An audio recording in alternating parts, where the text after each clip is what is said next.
My guest today is filmmaker Amy Nicholson, whose projects often explore the essence of Americana with a humorous eye and a warm respect for her subjects. Now, Amy's previous documentary, a short titled Pickle, won multiple audience awards, was selected for the New York Times Opt Docs, and was featured on the Criterion Collection alongside Errol Morris's Gates of Heaven. Now, Amy has also produced and directed several features. Zipper, Coney Island's Last Wild Ride, won the Special Jury Prize at DOCNYC and was held over twice at the IFC Center.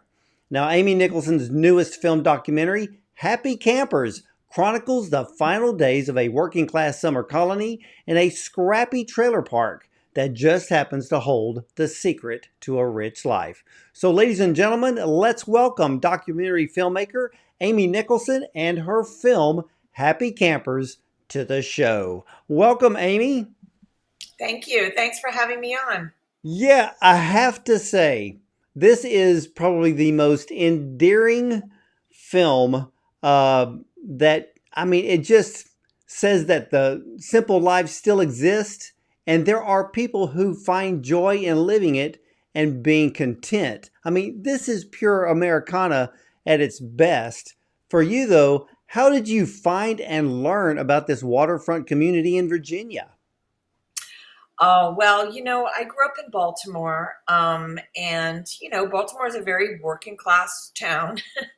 My parents did not go to the family campgrounds in the summer. They were more of a let's drive to Florida over spring break with three kids in a hot car, because that sounds like fun, right? But we spent a lot of time in Chincoteague, and it's one of those places that you go as a kid, and it's really fabulous, and it's very unspoiled, very mellow, very affordable, very family oriented. And then, my dad retired down on the Eastern Shore, and he doesn't live very far from there. So one day I was at his house, and I just decided to take a drive and take some photos on the island. And it was really the dead of winter, like just so quiet and no one around. So I really could just wander around, and I wandered into Inlet View. And at the time, there weren't that many people that lived there full time. So most of the places were kind of boarded up or, just kind of winterized, but you could really see the personality of the places. And they're all 10 feet apart. And I just thought, wow, imagine this place in the summer. So I went back. It was probably 8 to 10 years later, I went back. And I went there in the summer. My dad and I were driving around down there, and we drove into the campground, and I said, wow, this place is cool. I'm going to rent a place in here. So I rented a cabin before I bought the camper. And that's when my husband really thought I lost my mind completely. Wow, I mean, when I watched this film, it brought back so many memories for me because I can relate to these people. I mean, I have relatives that remind me of many of them in this film. And then we used to spend a couple of weeks in Ormond Beach, Florida, in this little village that was literally across the street from the beach. And we would go down there for 2 weeks during the summer, and you would make new friends and you would make memories that literally would last a lifetime. Are communities like this one literally passing away before our eyes? Well, I'm afraid so. I mean, I can speak to the family campgrounds because the same developer who eventually did get this property, spoiler alert for people who haven't seen the film, eventually they did get it. They were after it for quite many, many years. Some deals fell through and they couldn't really come to an agreement. And then they finally did, sadly. They have also taken over multiple properties along the Eastern Shore. They've moved into, the southern tip of Virginia, which is down, right before you go through the Bay Bridge Tunnel. They've taken over several properties there. They've moved into the Shenandoah Valley, because they see the market for it, right? It's there are enough people that would pay more money to stay in air conditioning and have Wi-Fi than the people who would say, no, that kind of ruins the experience for me. So because of that, they take over these places, and they have partnered with Sun Outdoors, is a subsidiary of Sun Manufacturing, which is a mobile home manufacturer. And they make these, my husband sarcastically calls them FEMA trailers, but they make these cabins, they call them. And they are, basically standalone hotel rooms. Yeah. And Well, that's what replaces the campers. wow. Yeah. And That's it really looks very sad. corporate. And instead of, coming in the car with your potato salad and your Tupperware and, your beer in a cooler and, all your stuff packed in there from the local grocery store, you can go and have dinner at a restaurant. And if your kids want to make s'mores, they can go to the fire experience. It's that kind of marketing. So, Yeah. yeah, it's Yeah. I mean, when you were there, I mean, were some of these people just spending the summer in the community while others live there full time? Yeah, there was a mix. It was actually mostly like second homes, I would guess, I would say. Some people only came like for a week or two. They kept the place the whole year because it was very reasonable. So they kept the place for a whole year, and then they would just come and do their, 3 weeks of fishing nonstop. Um, some people lived there full time, not many, because, it was kind of a rough landscape in the winter. It was at the end of the island.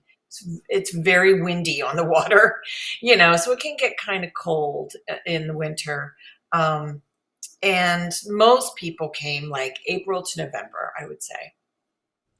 A lot of retirees, a lot of kids out of school, the moms would come and stay the whole summer with the kids, and then the dads would come on the weekend if they had work.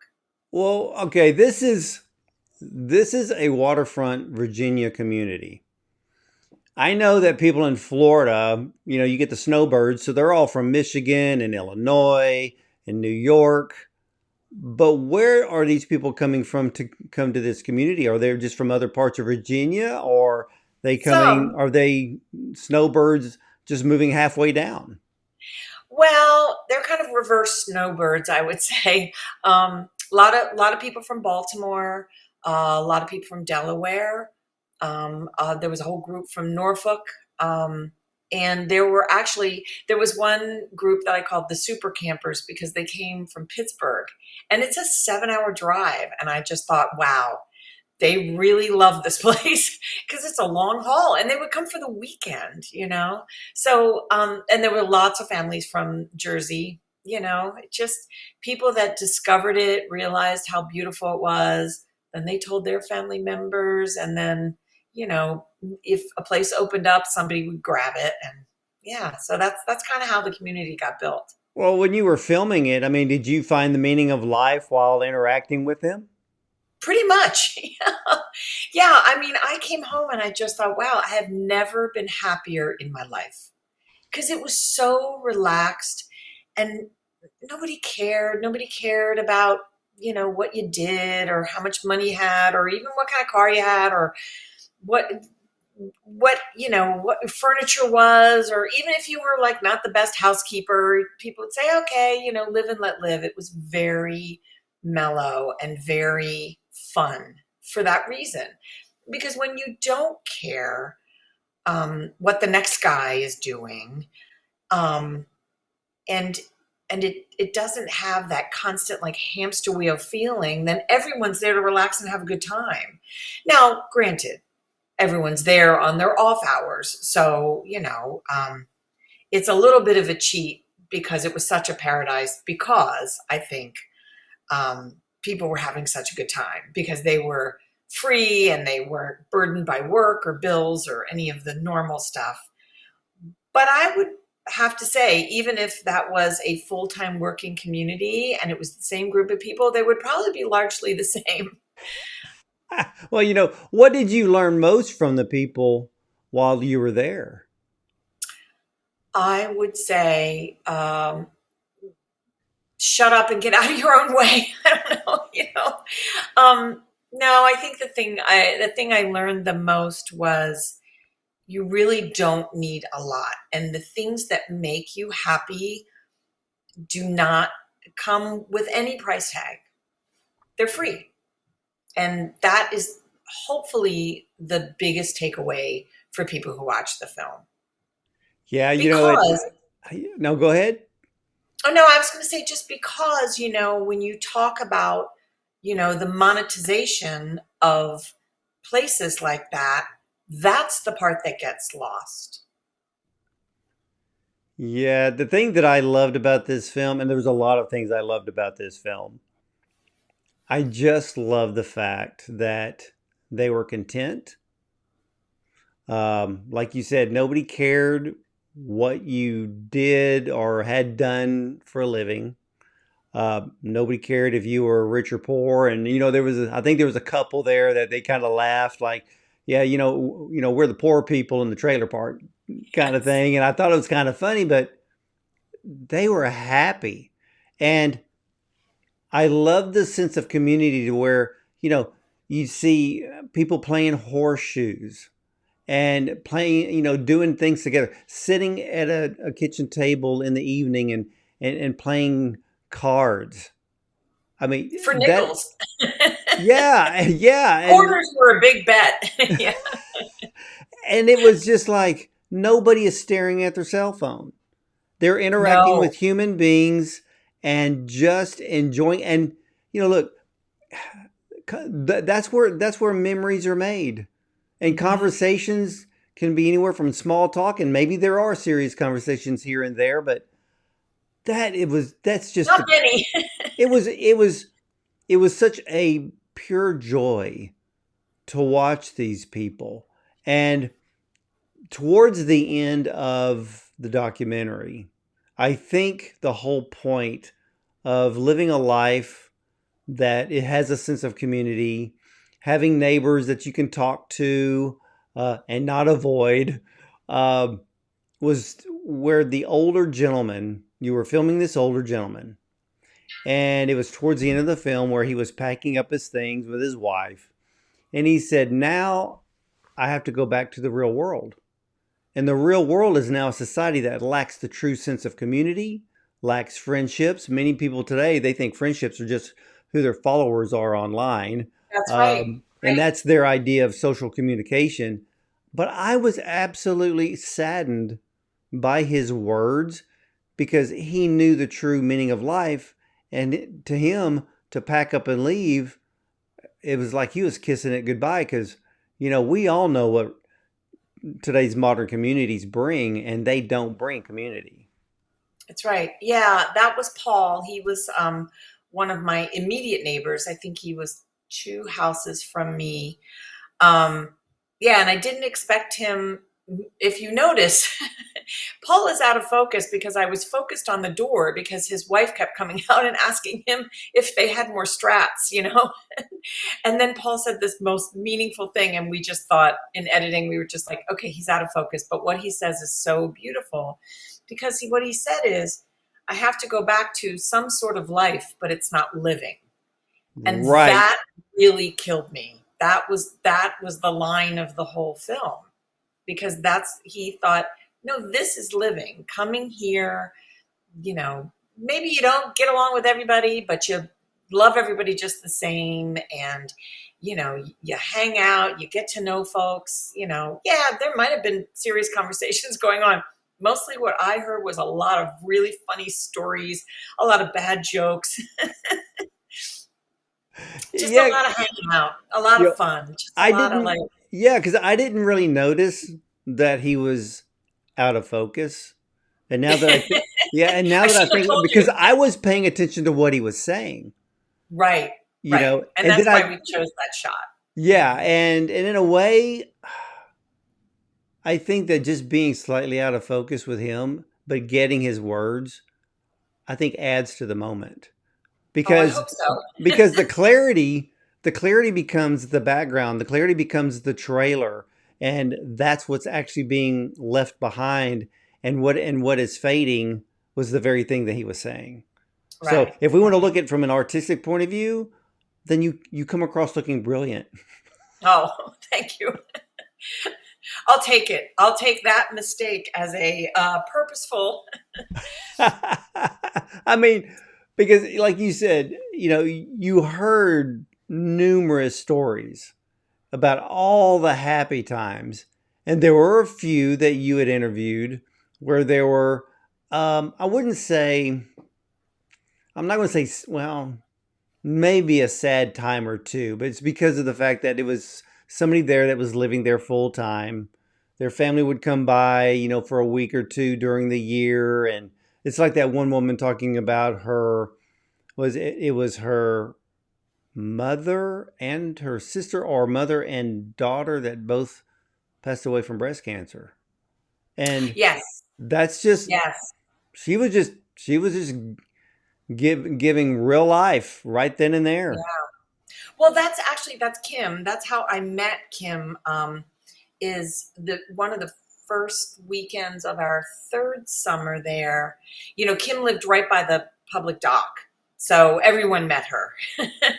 um, and people always ask me, like, well, she's not in any of the other scenes. She's usually by herself. And I'm like, well, because she did not need to be hanging out with other people because they all went to her house.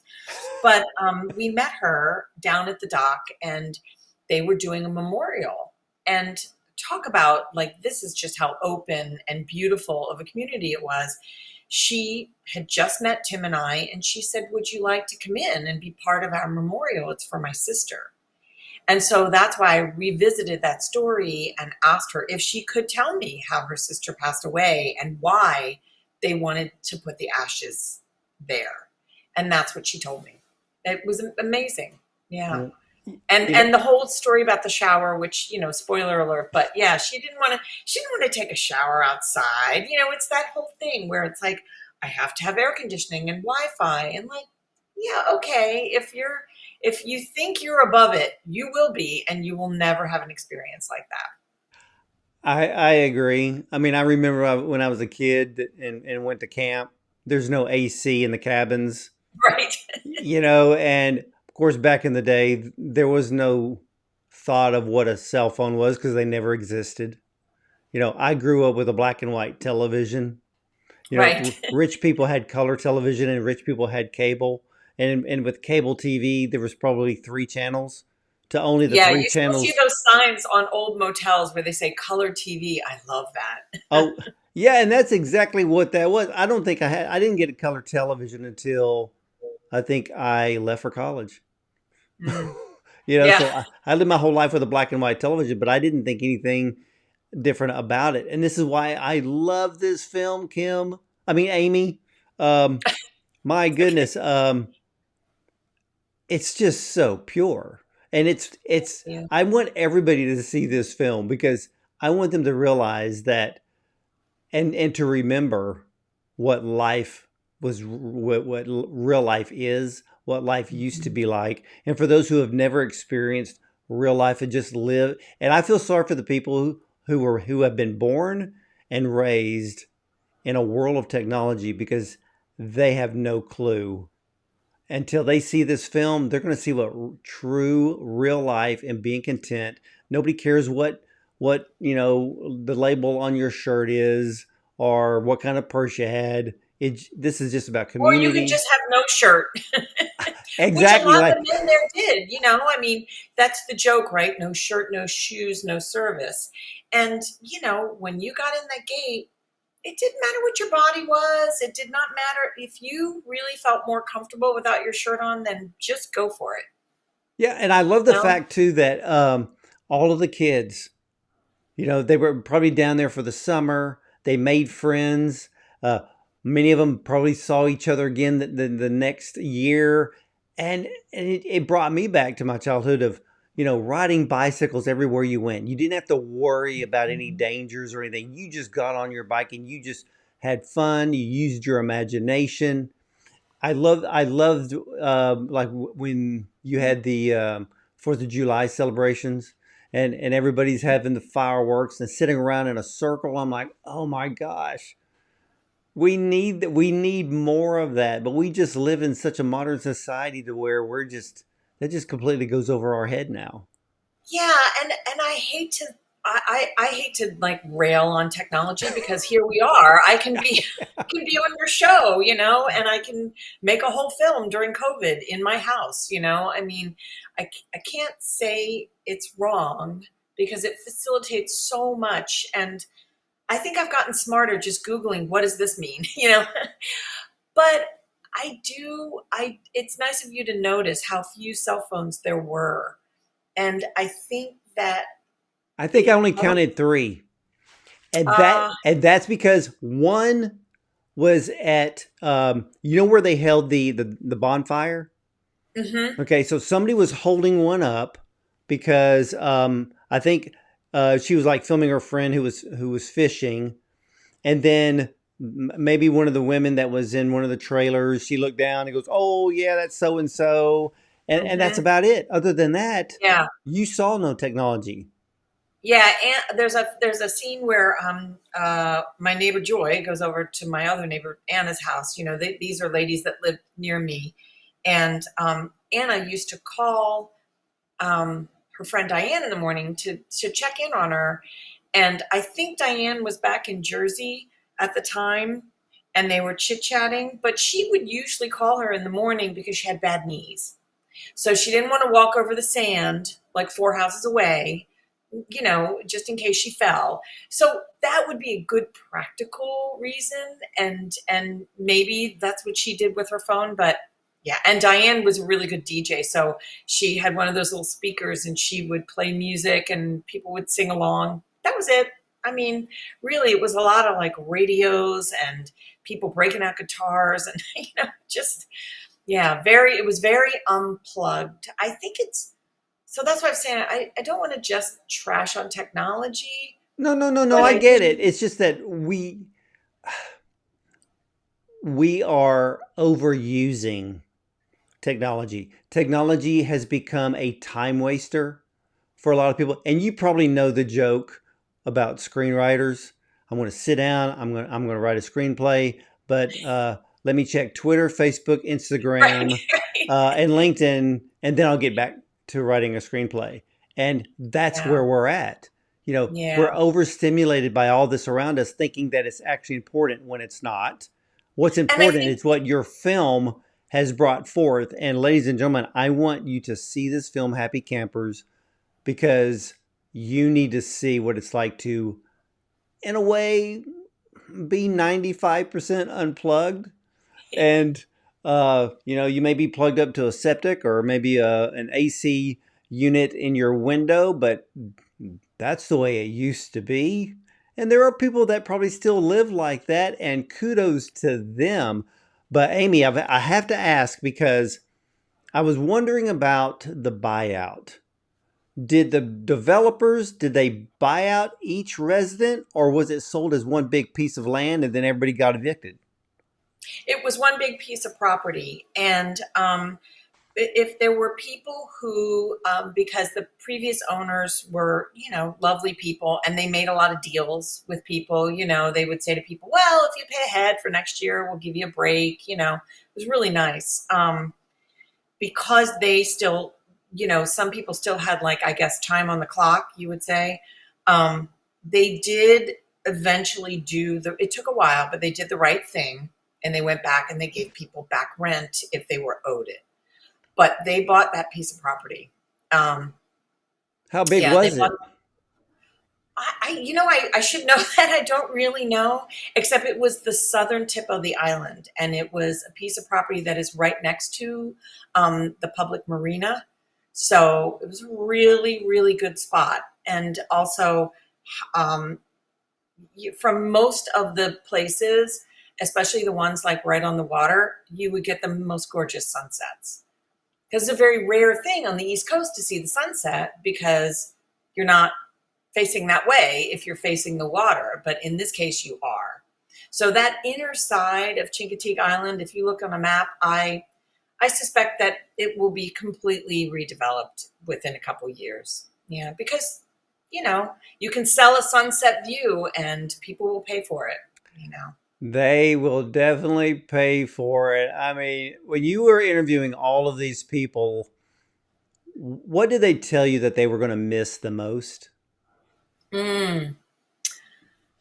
Oh, I think really just sitting with friends and just hanging out. I think that was probably it.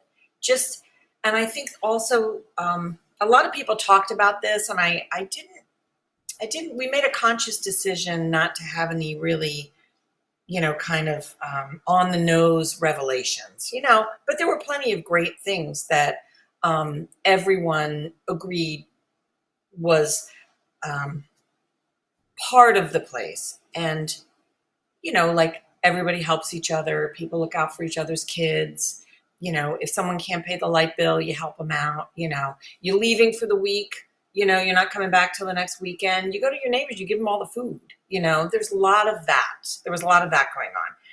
But the one thing that everybody said was, in order to get onto Chincoteague Island, you have to go over a big long causeway. And everyone said, when you get to the beginning of the causeway and you start driving over the water and you're going to be there, your whole demeanor just relaxes, and every monkey that's on your back jumps off, and you just know you're going to, and I hate the phrase happy place because it's so overused, but that is really what it was. So yeah, that was one thing that many, many people talked about. And wives would say it about husbands. They would say, oh, my husband, he's, he gets here and he's a different person, because the minute we hit the causeway, he starts looking forward to, hanging out with his friends, playing horseshoes, Yeah. Yeah, there was one lady in the film. She was angry. That is Sandy. Yes. Hmm. Yeah, and I kept her in there on purpose, and I asked her if it was okay because she gave me a beautiful interview and it was great, um, but she didn't really say anything that was more of like a story of being there. But boy, did she capture the way that a lot of people felt at the end. Because the closer it got, it was like the 7 stages of grief, and the closer it got, we definitely got to anger. And a lot of people were very angry. And she summed it up. She was like, I mean, it doesn't matter that what she says is, I'm going to get rid of everything because I don't want people to use my stuff. I don't think she meant it literally like my stuff is so good and I'm going to take it and they're not No, going to she make didn't mean it money off like of that at it. all. I think she meant it like, I just don't want them to have this piece of me, And so when we did our rough cut screening, which I did with the entire, everyone came back to the island. It was amazing. And if they couldn't come, I sent them a link. But we did a rough cut screening just to make sure, like if, you know, Scotty moons the camera. Is that okay? There's a lot of people drinking, and I don't want to get anybody in trouble with their church group. Um, so we did a rough cut screening, and I said to her, Sandy, there's this part, and you're pretty, growly. You're not. It's not your. You don't look your best, but I love what you said. So when you watch it, you tell me what you think. So I was in the back with her and I kind of poked her on the butt. And she said her line and the theater erupted. They were like, right on, and she was like, you can keep it, So yeah. Well, where did some of the ones that were living there for full time, where did some of them relocate to? Well, there are other places on the island. Kathy, who was out at the big bonfire that fell down, with her friends. She had a great spot. She moved to another little place with trailers, and she moved her trailer there. But you buy the spots so that she can't get kicked out, which is great. So she found another little, it's not on the water, but she's still on the island. She found another great spot. There is, for some of the people that were not full timers, the owners actually had another campground down the road. and a lot of people move down there. And it's great that, because Now, a lot of which owners, the original owners or the developer? the original owners, yeah, they still own property on the island, and they had another section of campground down there. It was a good mile away though. So, we never knew the people that lived down there per se. Um, but a lot of the people from Inlet View moved down there. And then there's another really big campground community on the other side of the causeway. So on the bay side, before you actually get to Chincoteague. And a lot of people moved over there. And we had a screening down on the Eastern Shore last year, and a lady came up to me and said, I know this was so awful for all of you, and I'm so sorry you lost your community, but we gained some really great people because she was living in there. So, yeah, so people found spots, and then some people just went home and they just aren't going to have a place. Like we came home and we don't have a place down there, which is sad. Well, what was it like for you to go back with a camera and watch the developer move in and start tearing stuff down? Um, yeah, it's depressing. It's really depressing because I feel like it's too easy. And this happens in New York too, all the time, by the way. Developers come in, or the city itself, there's a huge economic development corporation here. They come in and they go to an area and they say, well, it's blighted. It's blighted. So it was too easy to look at Inlet View and say, oh, that place was a shithole, and yeah, no one should be living in there like that. And meanwhile, people had like beautiful gardens, and my neighbor Joy had a 3-bedroom home. There was a little piece of camper left, but somebody had built around it, and she bought it from the guy because she just thought it was a palace, and it was beautiful. So I think it's too easy when things aren't picture perfect, or, the latest of everything. Yeah, It's too easy to dismiss and say, well, that's old and that needs to be cleaned up. yeah. I mean, I've lived in Texas my whole life. I wasn't born here, but I've basically lived here my whole life.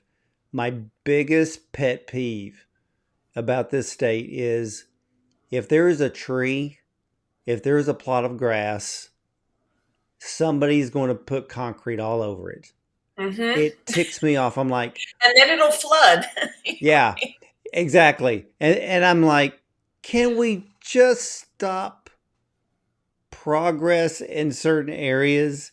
Because you're Yeah. just ruining the landscape. I mean, look, nobody's knocking down the door in the state of Mississippi because they got plenty of land if they want to pour concrete on top of it, but nobody cares about going there. No disrespect to Mississippi or Alabama, because Right. I've been Right. through both of them. I love both the states because they're so gorgeous because nobody's overbuilding.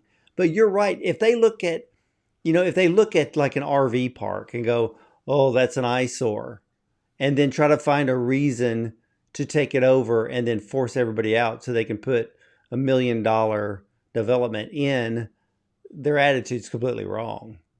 Sure. But they don't care. They're in it for the business. And, um, this particular developer and lots like them, it's never enough. It's never enough. It's never enough to just take over 1, 2, 3 campgrounds. They have hundreds now. Yeah. And they're all basically hotels, Yeah, you might be sleeping in a safari tent, a fancy safari tent, or the cabins that are, essentially, tiny houses. Yeah. But you're not getting to know the people around you because you're only staying a few days, and there's no giving it to your grandkids because Well, that's true they because don't, yeah, yeah. I laughed. I really laughed when you were interviewing this couple, and he said, we were getting ready to go home because I guess they were there for a short time during the summer, and he said, saw this for sale sign on this trailer, bought it for $6,500, and here we are. And I'm like, Oh man, that's awesome. And that place was amazing. That was Gary's house, and he was right on the corner of the property. So his view was spectacular. He had water on both sides of his little piece of yard. And he had one of those great old, like, Holiday Rambler. That was his camper. I mean, the thing was probably 50 years old, and but he had kept it in meticulous condition. I mean, it probably had 30 coats of paint on it, but it was adorable. And like, and he had it all decorated with like fishing things because he was a big fisherman. And there were so many places like that that were just so special. And, another thing that sometimes, these newer, campground developers do is they'll say, well, the camper can't be more than 3 or 4 years old.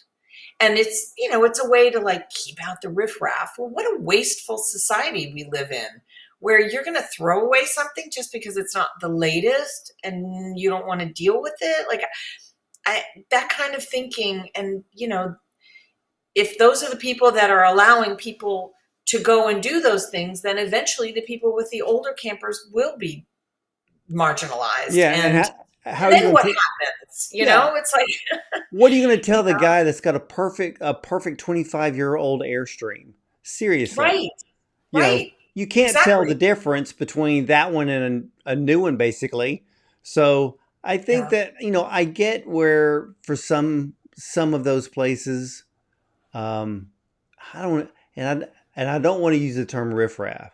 There are I just know people that it's have such a weird word, but they got an I can never old, think of like the right way yeah. to describe things. No, no, no, no, but no, but I get what you're saying, and I also saw some of the people in the film where they basically just hooked up and literally drove out of there.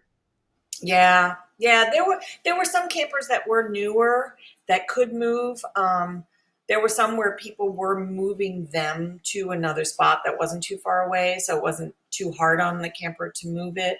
There was a couple that moved to the other campground down the road a mile, and they had our same 29-year-old coachman, same year, same design. So we gave them our floor, our curtains, the cushions that I had recovered. We gave them all the pieces. We just said, strip it because it's going in a dumpster. So strip it. And they did, because all the little lights and parts and stuff in a camper are all, built into it. So, you really do need to keep those things up. Well, what do you? So, Yeah, I mean, and for you, what do you hope that the audiences, when they see Happy Campers, what do you want them to take away from this beautiful documentary? um, I hope it just makes people stop and think, really. I hope it makes them stop and think about what they have in their lives that's important to them and how much value they place on it over the value of other things, because I think if I mean, I avoid talking about the world as we know it right now because politically it's such a hot potato, hot mess. But I have to tell you, there were a lot of people there that I met that I don't know what their politics was. Maybe it was exactly like mine. Maybe it was completely the opposite. But it didn't matter because I just stopped and took the time to talk to them. And they took the time to talk to me. They would say, well, where are you from? They wouldn't ask me what I did. They would say, where are you from? And I'd say, well, originally from Baltimore. I grew up there. And now we live in New York. And they would tease Tim and I for being from New York. They would tease us. Um, and and then it was like, oh, do you have brothers and sisters? Oh, well, you just learned. I had just learned how to use the camera. So people were very patient with me. And then they would say, like, are you going out to shoot with the camera today? What time did you get up? Because they know I got up really early, and just concerned with your life, with you as a person, not with anything else. And I loved that because it was so pure. And yeah, nothing else got in the way of just enjoying each other's company. And I think so many things get in the way of people doing that now, And I think, including, social and technology and all of that. I think that stuff, it does get in the way. I can't throw it entirely under the bus without, dovetailing that as a concept with the fact that we're just so marketed to all the time, and I So, think what made this, there's filters that will take away the wrinkles in my chin, oh, So, I know what post so it's production almost looks like you like. don't know what the real world is anymore. No, not anymore. But I think what made this community so great is that it was a mixture. You had people who lived there full time. You had people that only came during the summer. And when you have people who live there full time, the ones that come back, they're wanting to know, is so and so still here? Right? They want to stop by and say, hey, we're back for the summer. And that's the true sense of friendship and community and conversation. And you brought the whole thing together in this documentary. And ladies and gentlemen, Amy Nicholson's newest film documentary, Happy Campers. This chronicles the final days of a working class summer colony in a scrappy trailer park that just happens to hold truly the secret to a rich life. In a waterfront campground off the coast of Virginia, residents spend their summers living literally a spitting distance apart from these rust-bitten RVs, but they chuckle about the modest rent that they pay for $1 million location. But what makes them the luckiest people in the world is more than just stunning sunsets. It's the community they've created. Now, beneath the cliched trailer park stereotypes lies an unlikely utopia where all are welcome. Neighbors help each other out and share everything from power tools to simple pleasures. But when their affordable paradise is sold to developers, the residents brace for eviction and the loss of friendships that span generations. Now they hold tight to their final days in the sun, and the well-heeled crowd that takes their place will never be as wealthy. This documentary is a must-see for more reasons than just seeing people lose their homesteads on the coast of Virginia. This film will show you what's really important in life, and it's the relationships we form and bond with in person, not on social media. So, Amy, I want to thank you so much for coming on today and sharing this great documentary. I can't wait to see what you come up with next. Oh, thank you so much, Ward. And can you just come with me everywhere? Hey, I can narrate your next film. Great. Well, you do have the voice for it. Well, I appreciate that. And again, Amy, what an amazing, beautiful documentary. Ladies and gentlemen, Happy Campers. Oh, one more thing, Amy. Where can everybody see Happy Campers? Well, Happy Campers is going to be in New York at the IFC Center next week for 1 week from the 7th to the 13th. Then we have 2 dates in LA, the 21st and 22nd at the Lemley. And then it goes on Apple on September 10th. So I'm hoping that pre-order will be available soon. Check our website. It's happycampers.film. Oh, happycampers.film. So, ladies and gentlemen, check that out. We have that at the bottom of your screen. So, check it out. But when you have the opportunity, if you don't live in New York or LA, but you got Apple TV, you got to look up Happy Campers. Just look at my shirt. That's the color of the letters on the poster, so you can't miss it when you're looking up on Apple TV. But again, you've got to see this film and really understand what, well, millions of people are actually missing in their daily lives. And when you see it, you're going to find a way. I need a little bit of that paradise. I need a little bit of that utopia in my own life. Happy Campers is going to bring that to you, and who knows where it's going to lead you from there. So, ladies and gentlemen, you can catch all the replays of our interviews with the top film directors and producers and screenwriters, as well as actors and more on Bond on Cinema. I want to thank you for watching, and as for me, hey, I'll either see you at the movies or from the red carpet.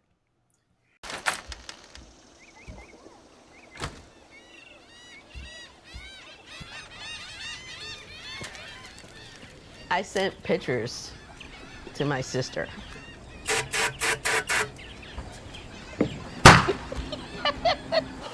I sent pictures of the campground. I sent a couple pictures of the camper.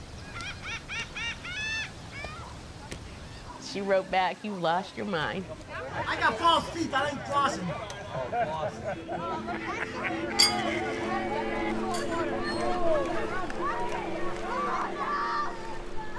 Well, we've been here for 21 years. And I'm sick that they're gonna tear this place down, and every place in here, everybody's sick. Did you ask the girls for water or something? There's beer in there. You got it? We've met such nice people. Oh my gosh, that's going to be the hard part.